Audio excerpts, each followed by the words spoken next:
വേറെ സംഭവം ഇത് കാണണേ. When I give it back, I haven't got out to give you. Pressure, black pepper, everything. And you know, it's precious and rare. ഇതെനിക്ക് മനസ്സിലാകുന്നില്ല. ഇവിടെ ഇരുന്നുകൊണ്ട് ഇപ്പോഴും ഈ ബ്രിട്ടീഷുകാരോട് നിന്ന് പോയിട്ട് 10-15 വർഷമായി ഇപ്പോഴും പറഞ്ഞുകൊണ്ടിരിക്കുന്നത് കോഹിനൂർ എന്ന്. ഇനി ഇതുപോലത്തെ ഒരു 100 ഡയമണ്ട് ഉണ്ടെന്ന് വിചാരിച്ചു. ഇത് വെച്ചുകൊണ്ട് 75 വർഷമൊക്കെ അത്രയും ജനത അത്രയും ലക്ഷറി ആയിട്ട് ജീവിക്കുക എന്നൊക്കെ പറഞ്ഞാൽ നടക്കുന്ന കാര്യമല്ല. ആ സമയത്ത് അവർ എന്താണോ എടുക്കേണ്ടത് അവിടെ കൊണ്ടത് കൃഷി ചെയ്യിപ്പിച്ച് ആൾക്കാരെ കൊണ്ട് പണിയെടുപ്പിച്ച് അന്നത്തെ ഒരു സിസ്റ്റം കൊളനൈസേഷനും അടിമകളും ആയിരുന്നതുകൊണ്ട് ആ രീതിക്ക് തന്നെ പണിയെടുപ്പിച്ച് ആ സിസ്റ്റങ്ങൾ അത് കഴിഞ്ഞ് മനുഷ്യന് ഈ പറഞ്ഞ പോലെ ഹ്യൂമൻ റൈറ്റ്സ് ഒക്കെ ഡെവലപ്പായി. അത് കഴിയുമ്പോൾ ഈ അടിമത്വം ഇങ്ങനത്തെ കാര്യങ്ങൾ ഇല്ലാണ്ടായി. അതും അവിടെ നിന്നൊക്കെ തന്നെ ഉണ്ടായിക്കൊണ്ട് വന്ന സാധനങ്ങളാണെന്ന് ഓർത്തണം. അത് വിട്ടിട്ട് പോയി അവരിപ്പോൾ പുതിയ രീതിയിൽ ബിസിനസ് ചെയ്യുന്നു. അപ്പോഴും ബ്രിട്ടീഷുകാർ ഇവിടെയൊക്കെ ബിസിനസ് ചെയ്യുന്നുണ്ട്. പല പ്രൊഡക്ട്സും അല്ലെ പല എന്ത് സാധനങ്ങളാണെങ്കിലും അവരുടെ നമ്മൾ അഡോപ്റ്റ് ചെയ്യുന്നുണ്ട്. അതുപോലെ തന്നെ ഇവിടെ പ്രൊഡക്ഷൻ നടക്കുന്നുണ്ട്. എല്ലാ വിദേശ കമ്പനികൾക്കും അങ്ങോട്ടും ഇങ്ങോട്ടൊക്കെ പിന്നെ ഗ്ലോബലൈസേഷൻ വരെ ആയി കഴിഞ്ഞിരിക്കുന്നു. അപ്പോൾ ഇതുമെല്ലാം കഴിഞ്ഞിട്ട് ഇപ്പോഴും ഇവിടെ ഇരുന്നുകൊണ്ട് ഇങ്ങനെ ആളുകൾ പറയുന്നു എന്ന് പറഞ്ഞാൽ അതൊരു നാണക്കേടാണ്. ഇമാതിരി പൊട്ടത്തരമൊക്കെ ഇപ്പോൾ വാട്സപ്പ് യൂണിവേഴ്സിറ്റികളിൽ ഇങ്ങനെ അടിച്ചു വിട്ടിട്ട് ആൾക്കാർ ഇത് വിദേശികളോടൊക്കെ പറയാൻ അവർക്ക് കേൾക്കുമ്പോൾ രസമായിരിക്കും. എന്തുകൂടെ പോയി അവരറിഞ്ഞു പോലും കാണത്തില്ല കേട്ടോ. ഇപ്പോഴത്തെ പിള്ളേരൊന്നും ഇതൊക്കെ അവരിങ്ങനത്തെ മണ്ടത്തരം പഠിക്കുന്നില്ലല്ലോ. ഇവിടെ അല്ലേ ഈ പൊട്ടത്തരം പഠിപ്പിച്ച് പണ്ടങ്ങാണ്ടാണ്ട് പോയി. പണ്ട് ഞാൻ കാനുണ്ടാന്ന് കുണ്ടി തഴമുണ്ടാന്ന് പറഞ്ഞിരിക്കുന്ന മണ്ടന്മാരുള്ള നാട് ഇവിടെ അല്ലേ. ഇവിടെ അങ്ങനെ ഒരു സംഭവം ഉണ്ടായിട്ടുണ്ടെങ്കിൽ ഈ ഇന്ത്യ എന്താ പിന്നെ പുരോഗമിക്കാതെ പിന്നെ ഇവിടെ ഉള്ളവർക്ക് പണിയെടുക്കാൻ പറ്റാത്ത എന്തെങ്കിലും സാധനം ഇവിടെ തലയ്ക്കകത്ത് വല്ല ചിപ്പോലും പിടിപ്പിച്ചിട്ടാണ് ബ്രിട്ടീഷുകാർ പോയത്. അല്ലാത്തന്നെ ഈ 5 ഡയമണ്ട് 10 ഡയമണ്ട് ഇരുന്നുണ്ടെന്നേ അത് വെച്ചുകൊണ്ട് എവിടെയും കൊണ്ട് മ്യൂസിയത്തിൽ വെച്ച് കഴിഞ്ഞാൽ അതാണോ അവരുടെ സോഴ്സ് ഓഫ് ഇൻകം റവന്യൂ. അവർ പിന്നെയും പണിയെടുത്തുകൊണ്ടിരുന്നു. ഇവിടെ ഉള്ളവന്മാർ പണ്ടും പണിയെടുക്കത്തില്ല, ഇപ്പോഴും പണിയെടുത്തില്ല. പണ്ട് പണിയെടുത്തിരുന്നെങ്കിൽ നമുക്ക് ബ്രിട്ടീഷുകാർ വേണമെങ്കിൽ കോളനൈസ് ചെയ്യാൻ അല്ലേ. ഇവിടെ വന്ന് കയറി അവന്മാർക്ക് നമ്മളെ പിടിച്ചെടുക്കാൻ പറ്റത്തില്ല. അപ്പോൾ അതുകൊണ്ട് ഒന്നും പറ്റിയില്ല. ഒന്നിനും കൊള്ളാത്ത മനുഷ്യരായിട്ട് അന്നും ഇന്നും സ്വാതന്ത്ര്യത്തിന് മുമ്പും സ്വാതന്ത്ര്യത്തിന് ശേഷം തുടർന്നുകൊണ്ടിരിക്കുന്നു. സ്വാതന്ത്ര്യം കിട്ടിയെന്നൊക്കെ പറഞ്ഞിട്ട് പിന്നീട് എന്തുണ്ടായത്? ഇവിടെ എന്തോ ആർക്കാ സ്വാതന്ത്ര്യം? ഇത്രയും കറപ്റ്റഡ് ആയിട്ടുള്ള മനുഷ്യർ തന്നെ വേണം പറയാൻ. പിന്നെ ഇന്ത്യ ഭരിച്ചത് മൊത്തം കറപ്റ്റഡ് മനുഷ്യർ കറപ്റ്റഡ് സിസ്റ്റത്തിലൂടെ കടന്നു പോയിക്കൊണ്ടിരിക്കുന്നു. ഇപ്പോഴും ആ സിസ്റ്റം ശരിയായിട്ടില്ല. ഈ കിളവന്മാർ ചാവാൻ കിടക്കുന്നവന്മാരൊക്കെ ഭരിക്കുക. അവനെ കൊണ്ടൊക്കെ എന്തിനു കൊള്ളാം?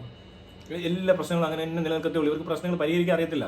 പ്രശ്നം വരുമ്പോൾ പ്രശ്നത്തിലുണ്ടായ നഷ്ടങ്ങളെ പരിഹരിക്കാനോ അല്ലെങ്കിൽ ആ നഷ്ടങ്ങൾ നികത്താനോ എപ്പോഴും ഇങ്ങനെ ശ്രമിച്ചുകൊണ്ടിരിക്കും. ഒരു ക്രൈം തടയാനല്ല ഇവിടെ ശ്രമിച്ചുകൊണ്ടിരിക്കുന്നത്. ക്രിമിനലിനെ പിടിക്കാൻ ഓടുന്ന പരിപാടി അറിയത്തുള്ളൂ. ഇപ്പോഴും കട്ട മോട്ടിച്ചവനെ പിടിക്കാൻ ഓടാൻ അറിയാം. ആ മോഷണം എങ്ങനെ നിർത്താം എന്നറിയത്തില്ല. ഈ സ്കാൻഡിനേവിയൻ കൺട്രീസിലൊക്കെ ജയിലുകൾ ഇല്ലാണ്ടായി. ആ ജയിലുകൾ ഇല്ലാതായെന്ന് പറഞ്ഞാൽ അവിടെ ഒരു ദിവസം എല്ലാ ക്രിമിനൽസിനെയും തുറന്നു വിട്ടിട്ട് ജയിൽ അടച്ചുപൂട്ടുമല്ല ചെയ്യുന്നത്. അവർ സ്കൂൾ ലെവൽ തൊട്ട് കുട്ടികളെ മോണിറ്റർ ചെയ്ത് ആർക്കെങ്കിലും എന്തെങ്കിലും ഇങ്ങനത്തെ ക്രിമിനൽ ടെൻഡൻസി ഉണ്ടോ, അവരുടെ മാനസിക നിലയ്ക്ക് അങ്ങനെ കുഴപ്പമുണ്ടോ എന്നൊക്കെ മനസ്സിലാക്കിയിട്ട് അതിനനുസരിച്ചിട്ട് ട്രീറ്റ്മെൻറ്റും കൊടുത്ത് അവരെ മോണിറ്റർ ചെയ്യുന്നതുകൊണ്ട് പിന്നീട് അവർ ക്രൈം ചെയ്യാനുള്ള സാധ്യതകൾ കുറച്ചുകൊണ്ട് അല്ലാതെ തന്നെ ദാരിദ്ര്യം അല്ലെങ്കിൽ ഇങ്ങനത്തെ എന്തെങ്കിലും സിറ്റുവേഷൻ കൂടെ ആൾക്കാർ കടന്നു പോകുന്നുണ്ടെങ്കിൽ അവരെ സഹായിച്ച് അവരെ എപ്പോഴും ശ്രദ്ധിച്ച് നല്ല രീതിയിൽ ഇടപെടുന്ന മനുഷ്യരുണ്ടാകുമ്പോഴാണ് ജയിലുകൾ ഇല്ലാണ്ടാകുന്നത്. അല്ലാതെ ഒരു ദിവസം രാവിലെ ഇവിടെ നിന്നുള്ള ജയിലൊക്കെ അങ്ങോട്ട് തുറന്നു വിട്ടിട്ട് കേരളത്തിൽ ജയിലുകളിലിടെ എന്ന് പറഞ്ഞു കഴിഞ്ഞാൽ പിന്നെ കേരളം മൊത്തം ഒരു കേജിൽ അടയ്ക്കുന്നതായിരിക്കും നല്ലത്. ശരിക്കും അതാണ് വേണ്ടത്. കേരളത്തിലുള്ളവന്മാരെല്ലാം ക്രിമിനൽമാരാണ്. കേരളം നല്ല ഇന്ത്യ മൊത്തം ഒറ്റ ജയിലായിട്ടും കൺസിഡർ ചെയ്യുകയാണെങ്കിൽ ഇതെല്ലാവരും ഇങ്ങനെ ക്രിമിനൽസായിട്ട് ട്രീറ്റ് ചെയ്താൽ ചിലപ്പോൾ നന്നാവും. കാരണം ഇതെല്ലാം ക്രിമിനൽസ് ഇവിടെ ഉള്ളത്. ഇവിടെ എല്ലാം കള്ളന്മാരാണ്. എല്ലാവരും പരസ്പരം ചതിച്ചും വഞ്ചിച്ചുമല്ലേ ജീവിക്കുന്നത്. ഒന്ന് ആലോചിച്ച് നോക്കി, എന്തൊരു നശിച്ച നാടായത്. അപ്പോഴായിരുന്നു ബ്രിട്ടീഷുകാർ പണ്ട് കൊഹിനൂർ കൊണ്ടുപോയതുകൊണ്ടും ഞങ്ങൾ ലൂട്ട് ചെയ്തെന്ന് പെപ്പർ എടുത്തുകൊണ്ട് പോയതൊക്കെ. പെപ്പർ ഇങ്ങനെ ചുമ്മാ ഇങ്ങനെ പൊഴിഞ്ഞ് വീഴുന്ന രാജ്യമല്ലേ. ഇപ്പോൾ ഓയിലൊക്കെയാണ് പിന്നെയും കുഴപ്പമില്ല. ഓയിലാണെങ്കിൽ പോലും അതെടുക്കുന്ന പണിയാണ്. നമ്മൾ പറയും ഓയിൽ ലൂട്ട് ചെയ്തു ഇതാണ്. ഈ ഓയിൽ കണ്ടെത്തി അത് റിഫൈൻ ചെയ്തെടുക്കണമെന്നുള്ള ടെക്നോളജി അടക്കമുള്ള സാധനങ്ങൾ ഡെവലപ്പ് ചെയ്തിട്ട് അതുള്ളൊരു സ്ഥലത്ത് കൊണ്ട് വെച്ചിട്ട് അത് അവിടെ നിന്ന് എടുക്കുന്നതിൻ്റെ ഷെയറും കാര്യങ്ങളൊക്കെ അതിൻ്റെ കൃത്യമായ കണക്കനുസരിച്ച് തന്നെ ആയിരിക്കും എടുക്കുന്നതൊക്കെ. അതായത് ചുമ്മാ അവിടെ അറബികളെല്ലാം കൂടെ വട്ടം കുത്തിയിരുന്നാൽ അവിടുത്തെ എണ്ണ അടിയിലുണ്ടെന്ന് അവർക്ക് അറിയത്ത് പോലും ഇല്ല. മനസ്സിലായില്ലേ? അറിഞ്ഞിട്ട് എന്ത് ചെയ്യാനാ? ഈ മെഷീനറി ഉണ്ടാക്കണമെന്നുണ്ടെങ്കിൽ എന്തെല്ലാം പാടായിരിക്കും, എന്തോരം റിസർച്ച് ഡെവലപ്മെൻറ്റ് ഉണ്ട്. അപ്പോൾ അതിൻ്റെ ചിലവാരോ വഹിക്കുന്നത്. അപ്പോൾ അതുകൊണ്ട് അതിനനുസരിച്ചുള്ള രീതിയിലാണ് ഈ കാര്യങ്ങളൊക്കെ നടക്കത്തുള്ളൂ. പിന്നെ ഇതിനിടെ ചില വിവരമില്ലാത്തവർ ഇതുപോലത്തെ പെപ്പർ കൊണ്ടുപോയി കൊഹിനൂർ കൊണ്ടുപോയി പറയുന്ന അറബികളോ വല്ലവരും ഉണ്ടെങ്കിൽ അവന്മാരായിരിക്കും ചിലപ്പോൾ യുദ്ധം ചെയ്യാനും ഉണ്ടാക്കി തീവ്രവാദികളായി മാറുകയൊക്കെ ചെയ്യുന്നത്. അല്ലെങ്കിൽ ഇപ്പോൾ നല്ല രീതിയിൽ ഇത് ബിസിനസ് നടത്തുന്ന രാജ്യങ്ങൾക്ക് ഒരു കുഴപ്പമില്ലെന്ന് അവിടെ നിങ്ങൾ ശ്രദ്ധിച്ച് നോക്കി. കുവൈറ്റ് സൗദിയൊക്കെ നല്ല വൃത്തിക്ക് ചെയ്യുന്നുണ്ട്. ഖത്തറും പേരിന് എണ്ണ ഉണ്ടാകുന്ന രാജ്യങ്ങൾ നല്ല രീതിയിൽ പൊയ്ക്കൊണ്ടിരിക്കുന്ന ഇടയിൽ ചില ഇതുപോലത്തെ കുത്തിത്തിരിപ്പുകാർ ഇങ്ങനത്തെ എന്ത് പറയണ്ടേ എനിക്ക് ഒരു പ്രയോജനം ഉണ്ടായില്ല അവർക്ക്. കാരണം അവർ ഈ പറഞ്ഞ പോലെ കിടന്ന് എത്ര തലകുത്തി പറഞ്ഞാലും അവർക്ക് അത് ഡെവലപ്പ് ചെയ്യാൻ പറ്റത്തില്ല. എണ്ണ അവിടെ കിടക്കും, വേസ്റ്റ് ആയി പോകും, നാച്ചുറൽ റിസോഴ്സ് വേസ്റ്റ് ആവും, അത്രേ ഉള്ളൂ.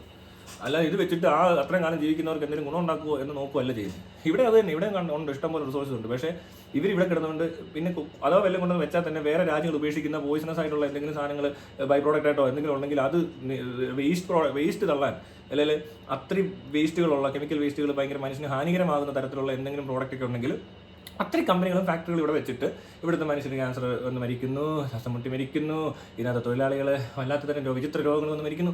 അങ്ങനത്തെ എന്തെങ്കിലും കമ്പനികളുണ്ടെങ്കിൽ അത് കൃത്യമായിട്ട് ഇന്ത്യയിൽ എവിടെയൊക്കെ പ്ലാൻ ഉണ്ടാക്കി അവിടെ ഇരുന്ന് അത് നശിപ്പിക്കാൻ വേണ്ടി ഇത്രയും കറപ്റ്റഡ് ആയിട്ടുള്ള ഗവൺമെൻറ്റും എത്ര കറപ്റ്റഡ് ആയിട്ടുള്ള മനുഷ്യരും ജീവിക്കുന്ന രാജ്യമായതുകൊണ്ട് ഇതൊരിക്കലും പുരോഗമിക്കാനും പോകുന്നില്ല. ഇവിടെ ജനിച്ച് വളരുന്നവരെല്ലാം കഷ്ടപ്പെട്ട് ദുരിതം അനുഭവിച്ച് മരിക്കത്തുള്ളൂ. ഇന്ത്യയിൽ ആകെ നിങ്ങൾക്ക് ചെയ്യാൻ പറ്റുന്ന ഒരേ ഒരു കാര്യം എന്ന് പറഞ്ഞാൽ കുട്ടികൾ ഉണ്ടാക്കാതെ നരകയാതന അനുഭവിച്ച് മരിക്കുക, അല്ലെങ്കിൽ ആത്മഹത്യ ഒരു പ്രായം കഴിയുമ്പോൾ. അല്ലാതെ ഇവിടെ ജീവിച്ചങ്ങ് മറ്റേതാക്കാം മറിച്ചതാക്കാം കുട്ടികളെ നല്ല നിലയിൽ വളർത്താമെന്നൊക്കെ വിചാരിക്കുന്നത് തെറ്റാണ്. കുട്ടികളെ എവിടെയാണ് വളർത്തുന്നതെന്ന് മാത്രം ചിന്തിച്ചാൽ മതി. ഇന്ത്യയിലാണ് നിങ്ങൾ പ്രസവിക്കുന്നത്, ഇന്ത്യയിലാണ് നിങ്ങളുടെ കുട്ടികൾ വളരാൻ പോകുന്നത്. അതുകൊണ്ട് നിങ്ങൾ കുട്ടികളെ ഉണ്ടാക്കാതിരിക്കുക, മാക്സിമം തന്നെ ജീവിച്ച് തന്നെ മരിക്കുക. കുറച്ച് ബുദ്ധിമുട്ടായിരിക്കും ചിലപ്പോൾ മരിക്കാൻ, അല്ലെങ്കിൽ ആത്മഹത്യ ചെയ്യേണ്ടി വരും, പക്ഷേ എന്നാൽ പോലും അത് ചെയ്യാവും. അല്ലാതെ ഈ നാട്ടിൽ ഇനി ഒരു കുഞ്ഞിനെ ഉണ്ടാക്കിയിടുക എന്ന് പറഞ്ഞാൽ 140 കോടി ജനം, വേൾഡിലെ തന്നെ ഏറ്റവും പോപ്പുലേറ്റഡ് കൺട്രി, ദാരിദ്ര്യമാണ് കൂടുതലും. പിന്നെ GDP മറ്റേത് മറിച്ചൊക്കെ ആയിട്ട് 4ാമതാണ്, ഇന്ത്യ മറ്റിടത്താണെന്നൊക്കെ പറഞ്ഞിട്ട് വലിയ കാര്യമൊന്നുമില്ല. നിങ്ങൾക്ക് തോന്നുന്നുണ്ടോ നിങ്ങൾ എവിടെ എന്താണ് അതിനനുസരിച്ച് ജീവിക്കുക. കുട്ടികൾ അത്ര നിർബന്ധമാണ്, ഒരെണ്ണമെങ്കിലും ഉണ്ടാകും, ഒരെണ്ണമൊക്കെ ഉണ്ടാക്കുക. അല്ലാതെ 2, 3, 4 കുട്ടികളൊക്കെ ഉണ്ടായി കഴിഞ്ഞാൽ ദുരിതമാണ്.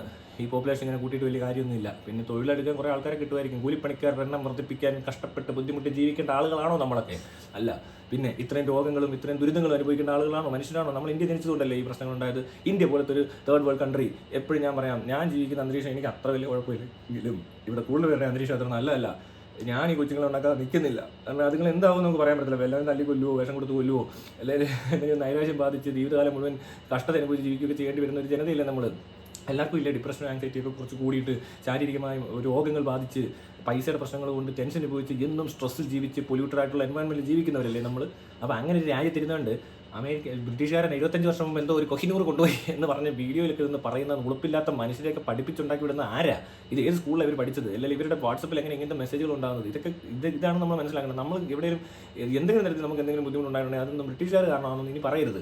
അതൊക്കെ കഴിഞ്ഞു പോയി. അതൊക്കെ 2, 3, 4 തലമുറ മുന്നുള്ള ഒരു ബുദ്ധിമുട്ടി കാണും. അന്നത്തെ പക്ഷേ ഒരു കാര്യമുണ്ട്, അന്ന് അടിമകളാണ് എല്ലാവരും. ലോകത്ത് എവിടെയൊക്കെ കോളനൈസേഷൻ ചെയ്തിട്ടുണ്ടോ അവിടെ എല്ലാം അടിമകളാണ്. ആഫ്രിക്കയിൽ അടിമകളുണ്ടായി, ഇന്ത്യയിൽ അടിമകളുണ്ടായി, എല്ലായിടത്തും അടിമകളുണ്ടായി. പിന്നെ അതിന് മുമ്പ് ഇവിടെ അടിമകളല്ലായിരുന്നു.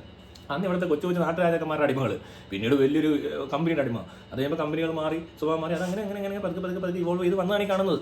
അതിന് ആ ഇടയ്ക്ക് വന്ന ഒരു പീരീഡിലുള്ള എന്താ പറയുക ബ്രിട്ടീഷ് കോളനി എന്ന് പറയുന്ന ഒരു സംഭവം, കോളനൈസേഷൻ ലോകം മൊത്തം നടന്നിട്ടുണ്ട്. മറ്റ് കോളനികളിലായിരുന്ന രാജ്യങ്ങളിൽ നിന്ന് ഇവർ തിരിച്ചു പോയപ്പോൾ ആ രാജ്യങ്ങൾ പുരോഗമിച്ചിട്ടുണ്ട്.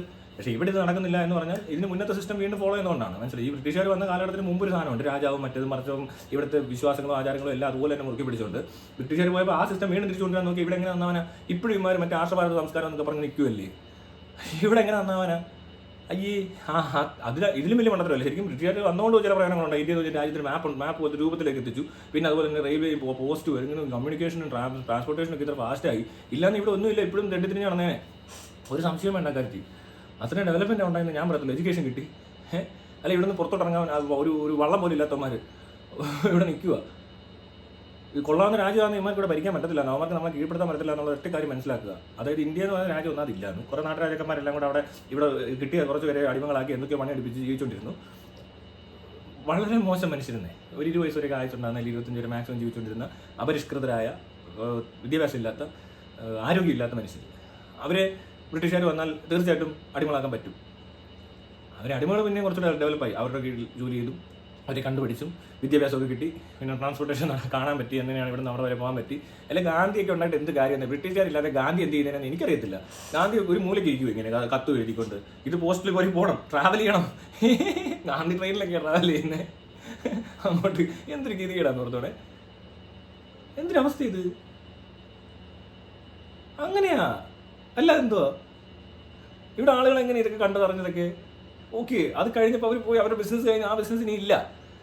പിന്നെ ഇത് തന്നെ പറഞ്ഞുകൊണ്ടിരിക്കുക, വണ്ടം കണ്ടുപിടിക്കുന്നുണ്ടാകുന്നു, മറ്റേ ഉണ്ടാകുന്നു, മറിച്ച് ഉണ്ടാകുന്നു, രാജാവ് ഉണ്ടാകുന്നു, ആന ഉണ്ടാകുന്നു, കുണ്ടിത്താഴം ഉണ്ടാകുന്നൊക്കെ പറഞ്ഞ് നടക്കുന്ന ടൈപ്പ് ആൾക്കാരെന്ന് ഇവർ. ഇതിന് മുമ്പ് വേണ്ട ഭയങ്കരമാകുന്നത് ഇന്ത്യ. എന്തോ പറഞ്ഞെന്തോ ആയിരുന്നെങ്കിൽ എന്താ, പിന്നെ ഇത് ഇങ്ങനെ എന്താ ആവാത്തേ?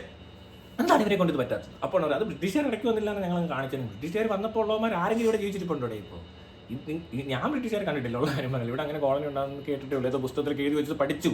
അല്ലാതെ എനിക്കറിയത്തില്ല. എൻ്റെ അപ്പൻ അറിയാമെന്ന് വെച്ചാൽ അറിയായിരിക്കും ചിലപ്പോൾ. അവരൊക്കെ ശരിയാ ഇല്ല, അവർ സ്വാതന്ത്ര്യം കിട്ടിക്കഴിഞ്ഞ് ജനിച്ച മനുഷ്യനാ. അയാളെ വല്യപ്പൻ അറിയായിരിക്കും. വല്യപ്പൻ കുറച്ച് ബുദ്ധിമുട്ടിയത്. എനിക്കത് എങ്ങനെ മനസ്സിലാക്കാൻ പറ്റും? അയാൾ എന്തോ കഴിച്ചതെന്ന് എനിക്കറിയത്തില്ല, അയാളെ എന്തൊക്കെ വിവരം ഉണ്ടാകുന്നത് എനിക്കറിയത്തില്ല, അല്ലെങ്കിൽ അയാൾ ദിവസം എത്ര ദൂരം സഞ്ചരിച്ചിട്ടുണ്ടെന്ന് എനിക്കറിയത്തില്ല, അയാൾക്ക് എന്തൊക്കെ അസുഖങ്ങൾ ഉണ്ടായിരുന്നു എനിക്കറിയത്തില്ല, അയാൾ എത്ര സ്ത്രീകളായിട്ട് ബന്ധപ്പെട്ട അതൊന്നും എനിക്കറിയത്തില്ല.